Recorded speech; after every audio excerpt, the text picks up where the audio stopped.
All right, my people, I'm going to give you some comments on your comments on this video in which I gave the best argument analysis I could of arguments provided to us by Matt Walsh in this video, in which he claimed he would debunk every pro-abortion argument. These clearly aren't all the comments, but they're the ones that I think people would benefit from discussing the most. A reminder, I'm not trying to convince anybody one way or another. I'm trying to challenge people to think better. I'm a teacher, and my number one priority in every class I've ever taught is to show how studying philosophy and using the tools of philosophy can help people become better critical thinkers. So my goal is to challenge you to think about your reasons, think about the arguments, think about the beliefs that you hold, and see how well they hold up. And I chose these comments because I think discussing these will help the most people think the most better. So, first comment, how can you say you haven't heard all of these arguments? And the reason I can say that is I haven't, not as arguments. I really wanted to reinforce the point that when we're examining arguments logically, we need to identify the premises and the conclusion. The conclusion being whatever's being supported, and the premises are the reasons or evidence given for that conclusion. The comments or claims or ideas or slogans that Matt provides aren't really arguments. He's just addressing statements or claims or slogans, and I thought I did a pretty good job of explaining in the video why that doesn't work by giving an example of how and why I wouldn't accept it if someone were to try to critique a slogan like "abortion stops a beating heart" as if it was a really profound, complete argument for the pro-life position. If you missed that explanation, go revisit it. It's like a minute 50 in, I think. Matt isn't addressing all arguments. He's not even addressing the best ones. He's addressing a bunch of statements that don't make sense to him. He may very well authentically, legitimately disagree with, and he may have heard people say them, but they aren't arguments. Second comment that a lot of people jumped on, hey, why isn't it that you saying that Matt calling these arguments stupid is an ad hominem? It's not. If I remember correctly, I don't think I said it was an ad hominem. I said it wasn't effective. It's irrelevant. To me, calling the arguments stupid, especially at the beginning of the video, gives people who already agree with Matt license to dismiss them all, to just assume he's going to debunk them all because they're stupid. And as I said in the video, that's as much a comment on the viewer or listener as it is on Matt. So, no, Matt's use of the term stupid wasn't an ad hominem, and I don't think I said it was. If I did, let me know. I'll take it back. I'll say, ooh, I was wrong. But it wasn't helpful, and it's not effective if we're trying to find the best ideas, the best arguments with the best reasons to get closer to the truth. Comment number 3, the definition of a person is human entity. No, actually it's not. I mentioned this in a comment, but there are 21 different definitions for the noun form of person in the Oxford English Dictionary. Personhood as a concept is the idea of a morally relevant being.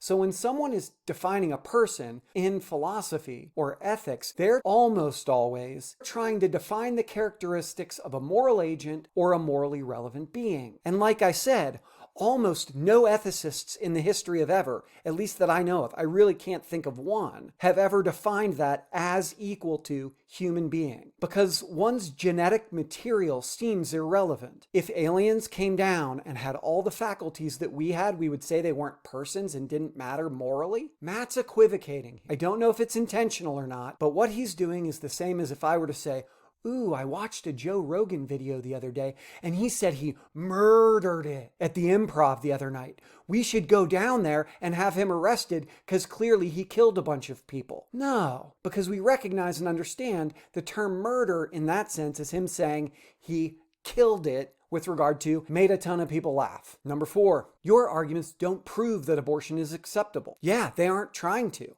No part of the arguments I presented in this video take a stance one way or the other about abortion. My arguments point out that Matt's arguments have some serious weaknesses. That's the whole point of the video. It's an argument analysis video. If I ever offer my own argument in favor of a particular philosophical or ethical or political or moral issue, I will let you know, here's my argument and have at it. I want the most relentless, rational, justifiable critique of my argument as I can get, because it'll make my ideas better. I'll invite the criticism, and I invite the criticism about my argument analysis. But none of you know where I stand regarding the rightness or wrongness of abortion and whether it should be legal or illegal. I hinted at it in some of the comments, but no one has heard the argument I would make, because that's not what I'm doing. My goal isn't to convince you to vote pro-choice or pro-life. My goal is to get people to think better about contentious issues. The fifth one I want to consider: how can you possibly make that crazy, stupid argument about taxation and prohibiting abortion? Those two things aren't equal at all. Well, that argument was one I came up with a few years ago in order to challenge students in ethics classes to think about the reasons why abortion may or may not be wrong. And if one argues, as Matt does, that how a woman became pregnant is irrelevant to whether or not an abortion should be impermissible, then it seems that all unborn babies, fetuses, zygotes, however you want to refer to them, should have an equal right to life. And it shouldn't matter whether or not the woman chose to participate in an activity that was going to lead to pregnancy, because in cases of rape, she did not. So if abortion should be illegal in all cases, which I'm pretty sure Matt Walsh still believes, then it's okay to force a woman who had no choice in becoming pregnant to carry a baby to term. If you don't like the taxation argument that I give, don't blame me. You have no idea if I share any of the views that make up the premises to that argument. You should really blame John Locke, Adam Smith, maybe God, and Matt Walsh. I'm going to flesh that argument out and make a video of it soon, because it's going to piss everybody off. But it's a really interesting, important argument to consider if you want to have the very best beliefs you can about abortion, whether it's pro-life, pro-choice, or somewhere in between. I may have saved the best for last because I really appreciated this question. One, because it took the form of a question. It wasn't just an attack or a critique based on an assumption about what I believe, nor was it clearly an attempt to try to disprove something going well beyond what reason would allow. I'm okay that people want to prove me wrong in order to preserve their own beliefs, but a whole lot of the critical comments I got were about claims I never made or views I don't hold. Does the stage of development determine the value of life?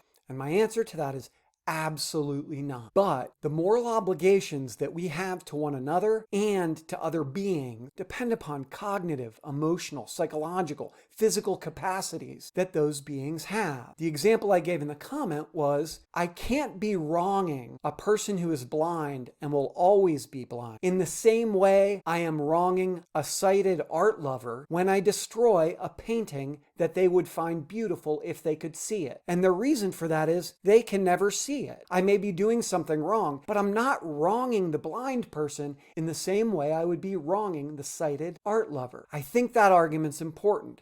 And that is, I will tell you, a belief that I hold. That doesn't necessarily mean we have more or less of an obligation to people who have greater or lesser degrees of psychological capacities. I'm just saying it's informed by them. And if you have an argument as to how and why I would be wronging the blind person in the exact same way as the sighted person, I want to hear about it. Because if I'm wrong, I want to know so I can change my mind. I hope that helped clarify some things, and I hope it gave people something to think about. Thanks so much for the time. Bye.